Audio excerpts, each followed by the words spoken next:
સ્વામિનારાયણ હરે. તારીખ આજે 5 નવેમ્બર 2025 રોજના અનુક્રમમાં આપણે આ શ્રી રામાનુજાચાર્ય કૃત વ્યાસસૂત્રનું શ્રીભાષ્ય જે છે એ જોઈ રહ્યા છે આપણે. અથવા તો બ્રહ્મ જિજ્ઞાસા એ પ્રથમ સૂત્રનું ભાષ્ય જોઈ રહ્યા છે. એમાં આપણે પ્રથમ જગતગુરુ શંકરાચાર્યનું અદ્વૈત વેદાંત જોયું અને અદ્વૈત વેદાંતનો જો મૂળ પાયો જે છે તે અભેદ શ્રુતિ ઉપર છે. એટલે જગતગુરુ શંકરાચાર્યએ અભેદ શ્રુતિનું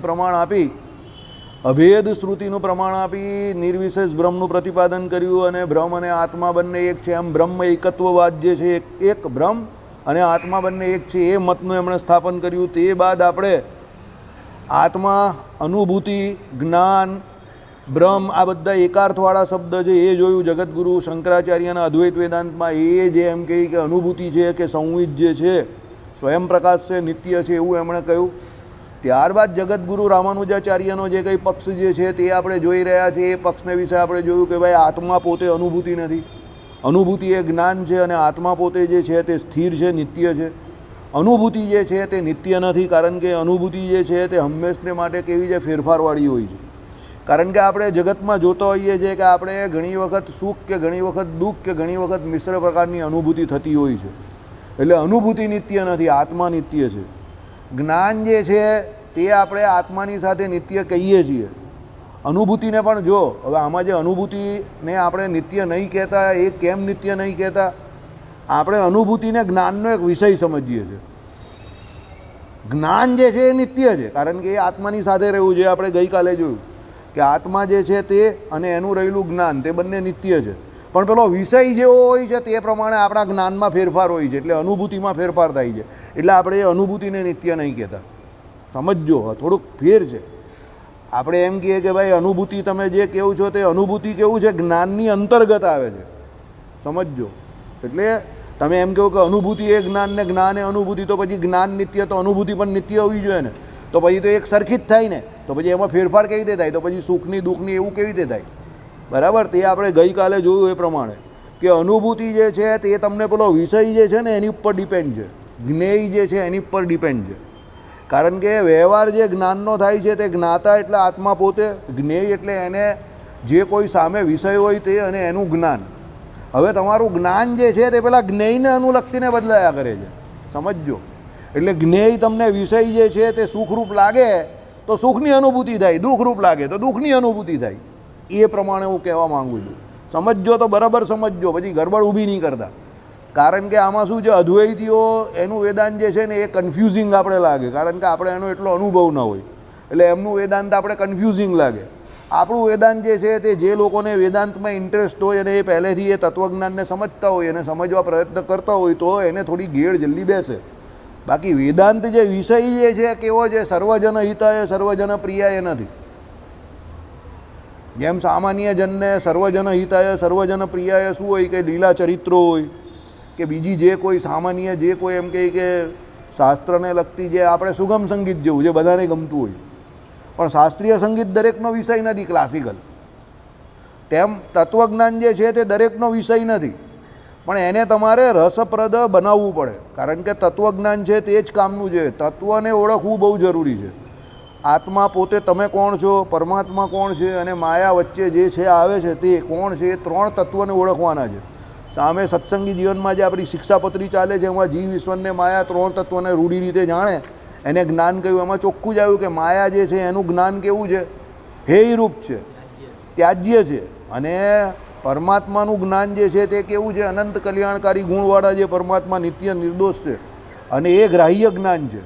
એટલે આપણા માટે ગ્રાહ્ય કયું જ્ઞાન છે? પરમાત્માનું. એટલે ગઈકાલે આપણે એ જ જોયું કે ભાઈ જીવ જે છે તે એટલે આપણે પોતે છે તે અને આપણું જ્ઞાન જે છે તે કેવા સામાન્ય ફેક્ટર છે, એટલે સામાન્ય કારણ છે કે જીવ જોડે અપૃથક સિદ્ધ વિશેષણ રૂપે એનું જ્ઞાન તો રહ્યું જ છે. સમજો, પણ ફેરફાર કોનો થાય છે? તો પેલા વિષયનો ફેરફાર છે, જ્ઞેય. તમે જો તમારા જીવનો પોતાનો વિષય એ જ્ઞેય પરમાત્માને રાખો, હવે પરમાત્મામાં તો જ્ઞાન આનંદી એ તો એનો સમુદ્ર છે. તો એ જ્યારે પરમાત્મા તમારા જ્ઞાનનો વિષય હોય એટલે તમે જ્ઞાતા અને પરમાત્માને જ્યારે તમારા જીવનમાં મુખ્ય જ્ઞેય તરીકે તમે એ ભગવાનને લેવ તો શું થાય કે તમારી જે અનુભૂતિ જે છે તે પણ એકદમ સુખદ રહી.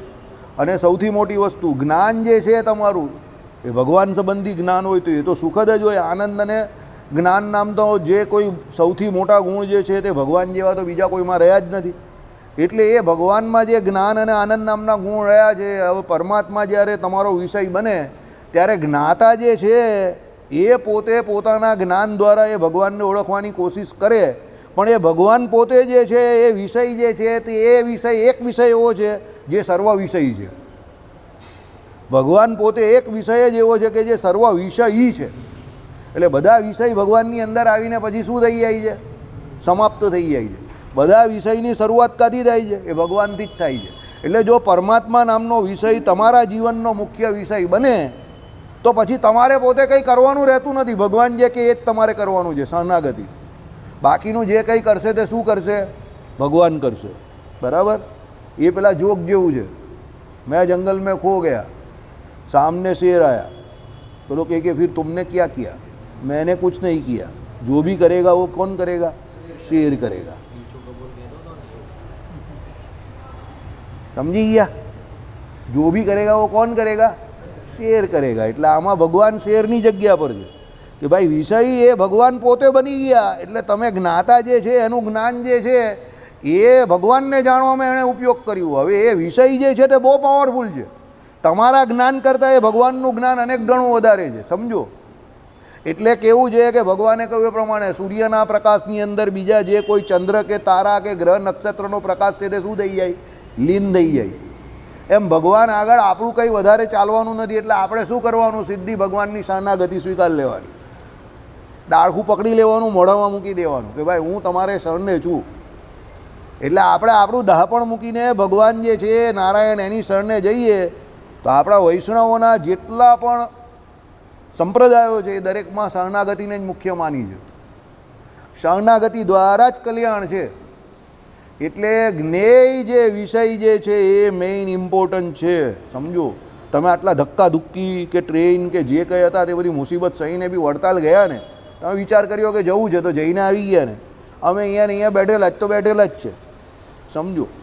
એટલે કેમ અમને એવી ઈચ્છા નથી થતી કે જઈએ. તમને એવી ઈચ્છા થાય કે તમે જાઓ તો સારી વાત છે કે તમે જઈ રહ્યા છો. બરાબર? અમને તો પેલો કહે ને કે અબ કોઈ ઈચ્છા ही નહીં વાસુદેવ. બધી ઈચ્છાની સમાપ્તિ થઈ ગયેલી છે. જ્યાં બેઠા ત્યાં જ એવું લાગે કે અહીંયા જ બહુ મસ્ત છે, બહુ મજા છે, બહુ આનંદ છે. બરાબર? એટલે કહેવાનું તાત્પર્ય શું છે કે જ્ઞેય વિષય જે છે એ અત્યાર સુધી આપણા જીવનમાં માયા હતી. એને કારણે આપણે અહીંયા છીએ. એ જ્ઞેય જે વિષય જે છે, આપણો જ્ઞાતા એવો જીવ છે, એ એનું સિલેક્શન જે છે એ માયા ઉપર જ જાય છે. અત્યારે પણ માયા પર જ જાય છે વધારે. એ વિષય જો ભગવાન થઈ જાય તો પછી તમારું કામ થઈ ગયું. એટલા માટે ગઈકાલે આમાં આપણે છેલ્લે જોયું કે શું છે કે તેમ આત્મા પણ જ્ઞાન સ્વરૂપ છે અને જ્ઞાનનો આશ્રય પણ છે. એટલે જ્ઞાન જે છે એનો આશ્રય પણ કોણ છે? એ આત્મા પોતે જ છે. સમજજો? કારણ કે એ આત્મા જે છે એને આશરે જે જ્ઞાન રહેવું છે. આપણે ત્યાં કંઈ એવું નથી કે જ્ઞાન એટલે અનુભૂતિ ને અનુભૂતિ એટલે સંવિત ને બધું ભેગું ભેગું બધા એકાર્થની વાત કરે. આપણે એવું નથી માનતા ભાઈ. આપણે તો જ્ઞાન જે છે તે અપૃથક સિદ્ધ વિશેષણ. તો કોનું? તો આત્માનું. બસ આ જ વાત. પછી બધા એના કયા કયા શબ્દ છે ને એ બધી વાત બહુ આપણામાં કંઈ સંવિત ને બધું આ ને તે ને એ બધી વાત નહીં કરે. આપણામાં તો ચોખ્ખે ચટ વાત છે કે જ્ઞાનને સ્વયં પ્રકાશ કેમ કહ્યું? તો આત્મા પોતે સ્વયં પ્રકાશ છે એટલે એનું જ્ઞાન સ્વયં પ્રકાશ છે. સીધી વાત.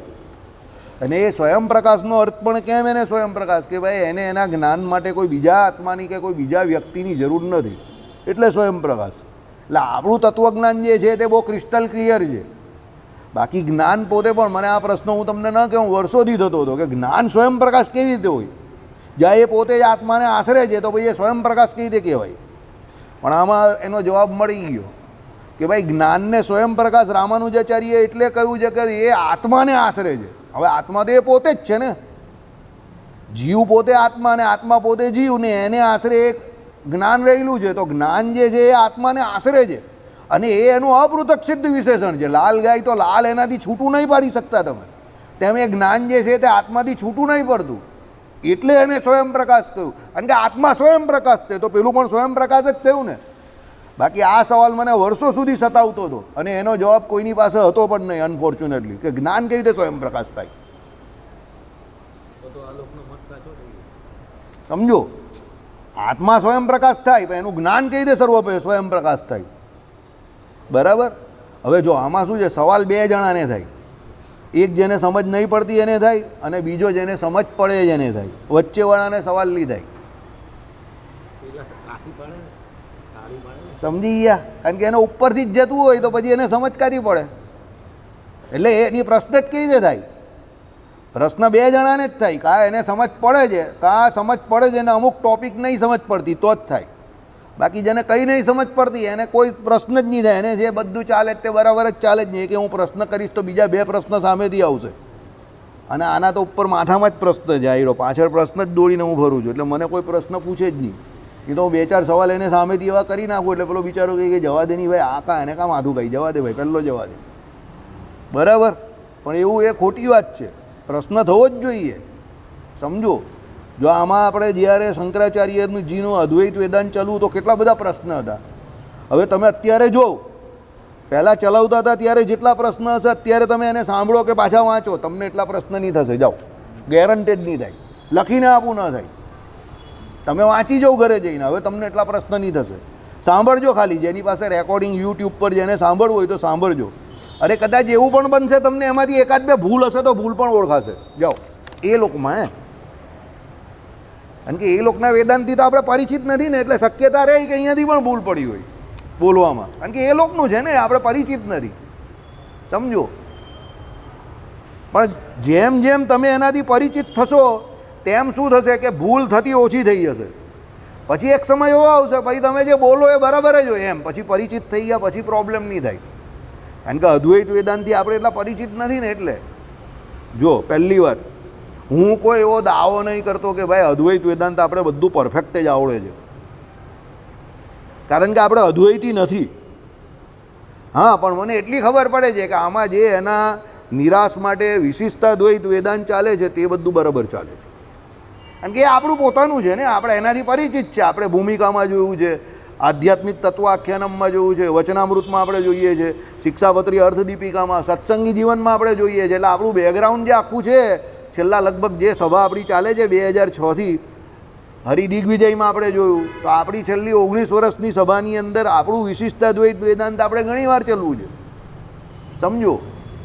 એટલે એમાં કંઈ શંકાને સ્થાન નથી. સ્લીપ ઓફ ટંગ થયું એ અલગ વાત છે. તો ઘણી વખત આત્માની જગ્યા પર પરમાત્માને બુધવારની જગ્યા પર ગુરુવાર બોલાઈ જાય, એ અલગ વાત છે. પણ સમજણમાં કંઈ ગરબડ ના હોય એમાં. સમજો, કહેવા હું એ માગું છું. જબાનમાં તો એવું થઈ જાય, બુધવારને બદલે ગુરુવારને, ગુરુવારને બદલે બુધવારને, તારીખ 4ને બદલે 5 ને 5ને બદલે 6, એવું થઈ જાય. હવે માનવ સહજ ભૂલ છે. તો ઘણી વખત ઉત્સાહમાં પણ એવું બોલાઈ જાય. બરાબર. પણ એમ સિદ્ધાંતમાં ફેર ના થયો હોય, કારણ કે આપણું પોતાનું છે ને, એને આપણે આપણું બનાવીને રાખેલું છે. હવે એટલે આમાં એ નહીં થાય ફેર એટલો, પણ એ લોકમાં ફેર પડે, અદ્વૈતમાં ફેર પડે, 100% પડે. કારણ કે અદ્વૈતમાં આપણી માસ્તરી ન હોય, આપણે હજુ એને કાચી પાકી રીતે સમજતા હોઈએ એટલે. બરાબર. બીજું, આમાં જ્યાં જ્યાં જે સૂત્રની અંદર અદ્વૈતના જે ભાગનો ઉપયોગ થયો એ આપણે સમજ પડે. આખું એક કોર અદ્વૈત રૂપે આપણે ન લીધું હોય, એટલે અદ્વૈતના પણ ઘણા ઘણા ભાગો હોય એ ટચ થતા હોય ને. સમજો, હું અહીંયા ટચ કરું, હું અહીંયા ટચ કરું, હું અહીંયા ટચ કરું, તો હું ગોપાલભાઈને જ ટચ કરી રહેલો છું, હું આખા ગોપાલભાઈને નથી ઓળખતો. એટલે આમાં જે મુદ્દા આવરી લીધા હોય આપણે એ ટચ કરેલા હોય, પણ આખા અદ્વૈતને આપણે થોડું કોર ચલવું.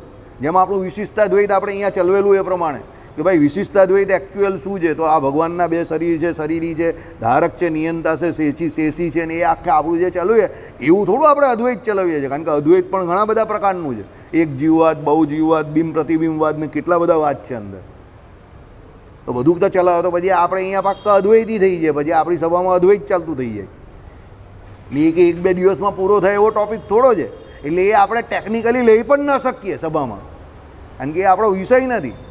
તમે ભણવા જાઓ વ્યવસ્થિત તો તમારે અદ્વૈત ભણવું પડે, પણ આપણી સભામાં અદ્વૈત લેવાનો કોઈ મતલબ નથી ને. નહીં તો પછી તમે કહો કે દ્વૈતાદ્વૈત પણ લેવું, પેલું પણ લેવું, કે એના પછી જે અચિંત્ય ભેદાભેદ છે તે પણ લેવું, બધું જ લેવું. તો પછી બધા એ જ ચલાવો તો પછી આખા ગામનું આપણે અહીંયા ચલાવીએ, અહીંયા સ્કૂલ જ ખોલી નાખવી પડે મારે.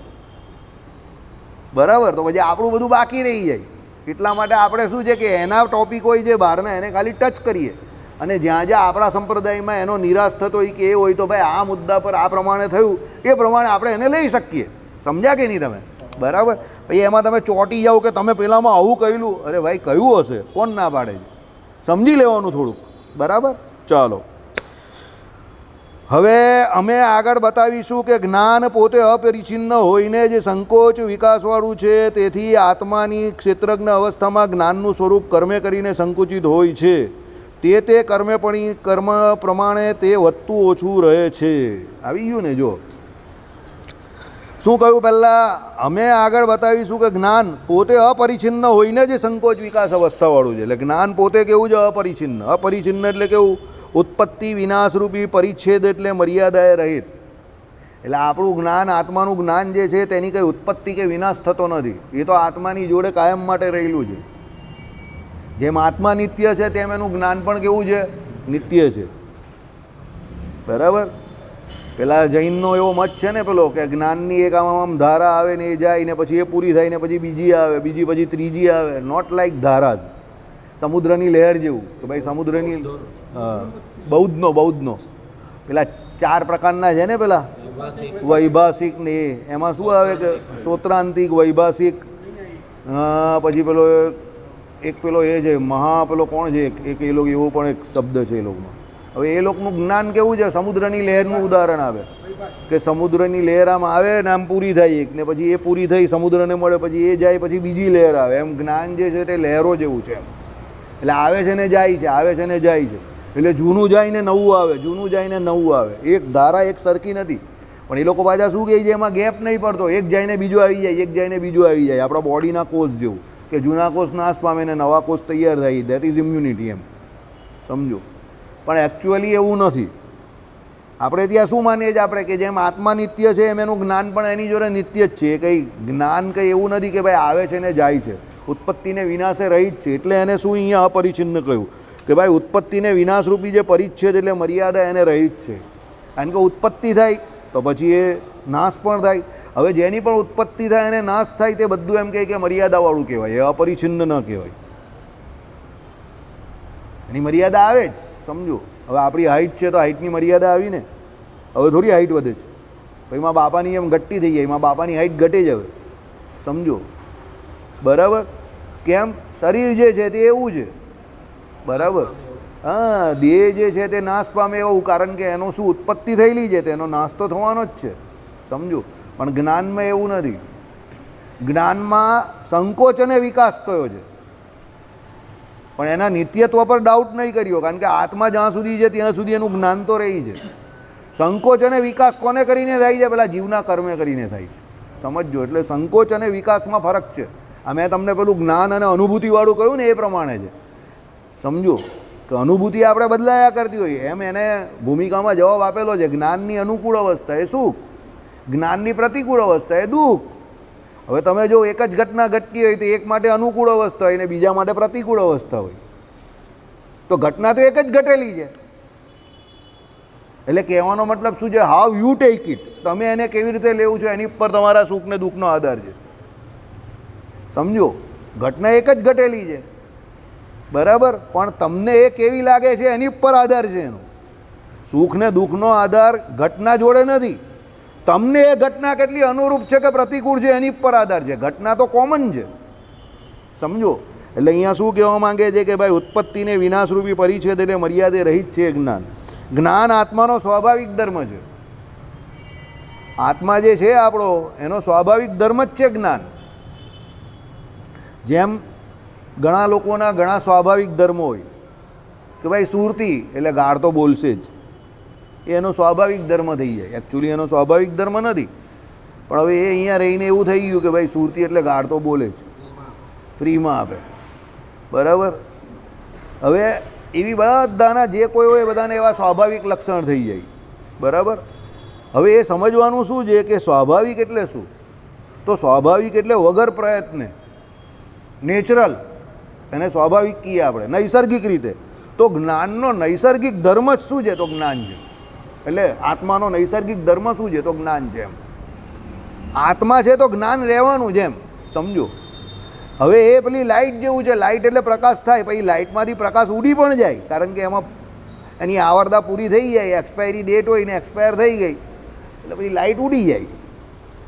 એમ આત્મા જે છે એનું જ્ઞાન ઘટતું વધતું છે ખરું, ઉડી નહીં જતું, પણ કેવું એક દેહમાંથી બીજા દેહમાં જાય. એટલે આ શરીરમાંથી આપણે શું કહીએ, ઉડી ગયું. રિસાયકલિંગ કહેવાય. પછી એનું બોડી રિસાયકલિંગ થાય કે પછી એને બીજું બોડી મળે. તેમાં આ લાઇટ છે એને પણ આ ફિલામેન્ટની એ પછી જે અંદર કંઈ રિસાયકલિંગ થતું હોય તો પાછી એ ચાલુ થઈ જાય, પાછી પ્રકાશ આપતી થઈ જાય. એવું છે કે ભાઈ એ આત્મા બીજા શરીરમાં જાય તો પાછું એ જ્ઞાન એનું ચાલુ થઈ જાય. એટલે વચ્ચેની જે પરિસ્થિતિમાં આપણે દેખાતો ન હોય તે આપણે જોઈ નહીં શકતા, એટલે નહીં ખબર કે એનું શું થયું કે કાં ગયો. સમજ્યા મારી વાત? પણ જ્ઞાન જે છે તે આત્માનો સ્વાભાવિક ધર્મ છે, એ એનો ધર્મ છોડતો નથી. તેથી તે ઉત્પન્ન થતું કે નાશ પામતું નથી, પણ માત્ર સંકોચ વિકાસ પામે છે. સંકોચ વિકાસ અને ઉત્પત્તિ વિનાશમાં બહુ ફેર છે. સંકોચ વિકાસનો અર્થ એવો થયો કે જ્ઞાન તો છે જ પણ એ વધે ઘટે છે, અને ઉત્પત્તિ વિનાશનો અર્થ એવો થયો કે જ્યારે એની ઉત્પત્તિ થઈ તો એની ઉત્પત્તિ થતાં પહેલાં એ ન હતું. દાખલા તરીકે આપણું શરીર, તો એની ઉત્પત્તિ ન થયેલી ત્યાર પહેલાં એ ન હતું, શરીર ન હતું, આત્મા હતો. હવે એનો નાશ થઈ જશે પછી પણ આ શરીરની હશે. એટલે ઉત્પત્તિને વિનાશનો અર્થ એવો થાય છે કે એ એની આગળના અને પાછળના સમયમાં નથી હોતું. ઉત્પત્તિ પહેલાં અને વિનાશ થઈ જાય પછી એ નથી હોતું. ત્યારે જ્ઞાનનું એવું નથી. સમજો, આ ફરક છે. એનો સંકોચ અને વિકાસ થાય એટલે એનો મતલબ શું છે કે ભાઈ તમારું અમુક પરિસ્થિતિમાં જ્ઞાન જે પેલો નહીં કહેતો મારી બુદ્ધિ બેર મારી ગયેલી ત્યારે કે મેં એની પર ભરોસો કર્યો ને મેં એને રૂપિયા આપી દીધા અને એ તો ઠગબાજ નીકળો. તો એ બુદ્ધિ જ્યારે બેર મારી ગયેલી તમે એવું કહ્યું છે એટલે તમારું જ્ઞાન ત્યારે શું સંકોચ અવસ્થાને પામી ગયેલું. એના ઘણા બધા કારણ હોઈ શકે. ઘરમાં ઝઘડો થયો હોય, મેઇન કારણ એનું ઝઘડો થાય એટલે તમારી બુદ્ધિ બેર મારી જાય. બીજું કારણ રાત્રે ઊંઘ નહીં આવેલી હોય, શનિની દશા ચાલતી હોય તો બુદ્ધિ બહુ બેર મારી જાય તમારી, કારણ કે શનિદેવ માથા પર એવા હાવી થઈ જાય તમારા, બરાબર. રાહુની દશા ચાલતી હોય તો પછી બહુ દોડાવે, ધનકી ધનાધન ધનકી ધન, દોડી દોડીને થકવાઈ નાખે પેલા બિચારાને. પેલો કહે હું કાં દોડું છે મને નહીં ખબર, પણ ભાઈ એ તને દોડાવે છે, તારું કિસ્મત દોડાવે છે. સમજો, ભાઈ બુદ્ધિ બેર મારી જાય એની. એટલે જ્ઞાનની સંકોચ અવસ્થા, વિકાસ અવસ્થા, સંકોચ અવસ્થા, વિકાસ અવસ્થા, સંકોચ અવસ્થા થઈ શકે, પણ જ્ઞાન ઉત્પન્ન થતું નથી. સમજો કે એનો નાશ પણ નહીં થતો, કારણ કે જીવ જ્યાં છે ત્યાં એનું જ્ઞાન પરમેનન્ટલી રહેલું જ છે. પરમેનન્ટ જીવ, નિત્ય જીવ છે તો એનું જ્ઞાન પણ નિત્ય જ છે. એટલા માટે એ જ્ઞાનનો તમે ઉપયોગ કઈ જગ્યા પર કરો છે એ ઇમ્પોર્ટન્ટ છે. જ્ઞાન તો તમારી સાથે જ રહેવું છે. પૂરેપૂરું કનેક્શન, પૂરેપૂરું કનેક્શન, 100% કનેક્શન. તમે તમારા પૂર્વજન્મના શુભ કર્મ કર્યા હોય તો તમારું જ્ઞાન અત્યારે વિકાસને પામેલું હોય. જો પેલા ભગતે ઈશારો કર્યો આમ કરીને, થર્ડ એમ્પાયરની આંગળી બતાવી, વિકાસને પામે. અને પૂર્વજન્મમાં તમે લાલુ પ્રસાદ યાદવ જેવા કર્મ કર્યો હોય તો અત્યારે એ કેવો બની ગયેલો છે, મોમ કા બત્તી, અત્યારે જ બની ગયો છે, વેજીટેબલ થઈ જાય. જ્ઞાન એનું સંકોચને પામી જાય. એના ઘરમાં જેનો નાનો છોકરો એ બળવો પોકાડી દીધો.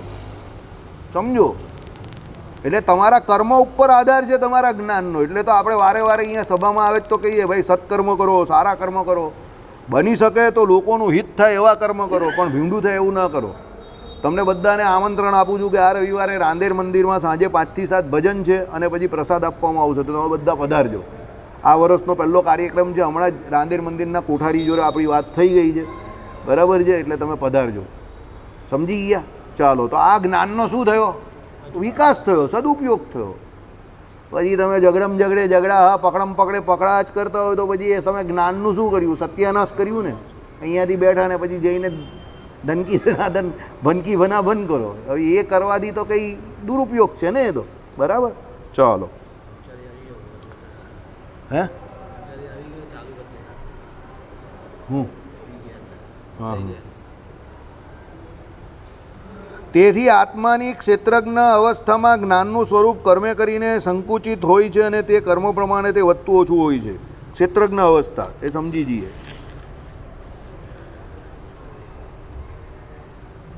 એ તો આવી જ ગયું. અપરિચ્છેદને જ ત્યાં 11મું છે. ઓહો, શાંકર વેદાંત પ્રમાણે લાંબુ છે, ચાલશે નહીં. ચાલો 1 મિનિટ. ક્ષેત્ર એટલે પ્રકૃતિ અને તે થકી ઘેરાયેલો હોય, પ્રકૃતિના જ્ઞાનમાં ગૂંઠાયેલો હોય છે ત્યાંની અવસ્થા. એટલે પ્રકૃતિના શું છે એમ કહે કે જ્ઞાનમાં પ્રકૃતિના જ્ઞાનમાં ગૂંથાયેલો હોય છે ત્યાંની અવસ્થા. એટલે ક્ષેત્ર એટલે પ્રકૃતિ અને તે થકી ઘેરાયેલો. એટલે આ આપણું શરીર જે છે તે અને એની અંદર પેલો ઘેરાયેલો છે તે. હવે આપણે શરીર જે છે શરીરની જે કોઈ ડિમાન્ડો એ પ્રમાણે પોતે વર્તીએ. એટલે ક્ષેત્રજ્ઞ એવો જીવ છે તે એકચ્યુઅલી એ પોતે પોતાના હિસાબે શરીરને વર્તાવવો જોઈએ. એના કરતાં આપણે ઉલટું કરીએ. શરીર જે પ્રમાણે કે એ પ્રમાણે આપણે વર્તીએ. બરાબર. હવે જગતગુરુ શંકરાચાર્યના અદ્વૈત વેદાંતમાં શું છે? શાંકર વેદ પ્રમાણે જ્ઞાન એ આત્માનો ગુણ નહીં પણ આત્મા પોતે જ. સમજી ગયું આપણે જે કહીએ એ પ્રમાણે. મેં તમને શું કહ્યું? સમજવું અદ્વૈત વેદાંત ગુરુ છે, આપણું નથી. આત્મા પોતે જ. સાંભળો, ન્યાય મત પ્રમાણે એ જ્ઞાન એ આત્માનો ગુણ અને એ ગુણ પ્રત્યક્ષાદી પ્રમાણ અને મન દ્વારા આત્મામાં ઉત્પન્ન થાય અને વિનાશ પામે. જો આવ્યું ને ન્યાયમાં, ઉત્પન્ન પણ થાય ને નાશ પણ પામે, પણ એનો ગુણ ઘણો. સમુદ્રની લહેર ઉઠે ને જાય, ઉઠે ને જાય. એટલે ઉઠે એટલે એનો ઉત્પત્તિ થઈ અને જાય એટલે એનો નાશ થયો. ન્યાય મત પ્રમાણે એ આત્માનો ગુણ ખરો. ન્યાય મત શું માને? આત્માનો ગુણ ખરો. કયો? જ્ઞાન. પણ એ ઉત્પત્તિ અને વિનાશ થાય પાછો એનો. આપણામાં ઉત્પત્તિ વિનાશ ન થાય.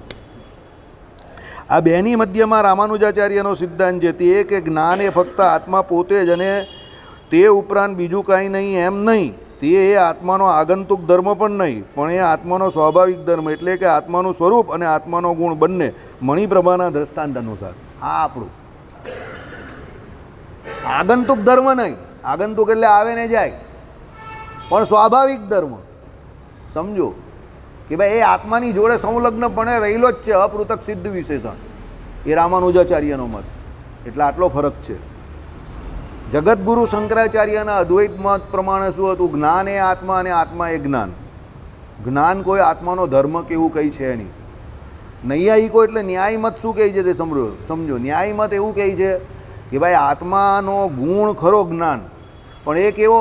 ઉત્પત્તિને વિનાશવાળો, એટલે આગંતુક ધર્મ. પણ જગતગુરુ રામાનુજાચાર્યએ આ બંને મત કરતાં પોતાનો મત જુદો સ્થાપિત કર્યો કે ભાઈ આત્મા પોતે જ્ઞાન સ્વરૂપ પણ અને આત્માનો ગુણ જે છે, જ્ઞાન નામનો ગુણ જે છે તે આત્માને આશરે પણ રહ્યો છે. એટલે કહેવાનો મતલબ એ એનો નૈસર્ગિક ધર્મ છે, એ એનો સ્વાભાવિક ધર્મ છે. એટલે એ ઉત્પત્તિને વિનાશે રહિત છે. એટલે ન્યાય મત અને અદ્વૈત એ બંનેથી જગતગુરુ શંકરાચાર્યના અદ્વૈત મત અને ન્યાય મત એ બંને કરતાં રામાનુજાચાર્યનું વિશિષ્ટ અદ્વૈત મત એટલે આપણો મત જે શ્રીજી મહારાજે સ્વીકારેલો ત્યાં પ્રમાણે જુદો પડે. આપણે આત્માને જ્ઞાન સ્વરૂપ પણ માનીએ છીએ. એટલે એને પોતે પોતાને ઓળખવા માટે બીજા કોઈની જરૂર નથી. સ્વયં પ્રકાશ છે અને આત્મામાં જ્ઞાન નામનો ગુણ પણ રહેલો છે. હવે આ બંને રીતે એ પાછો ઉત્પત્તિને વિનાશે રહી જ છે.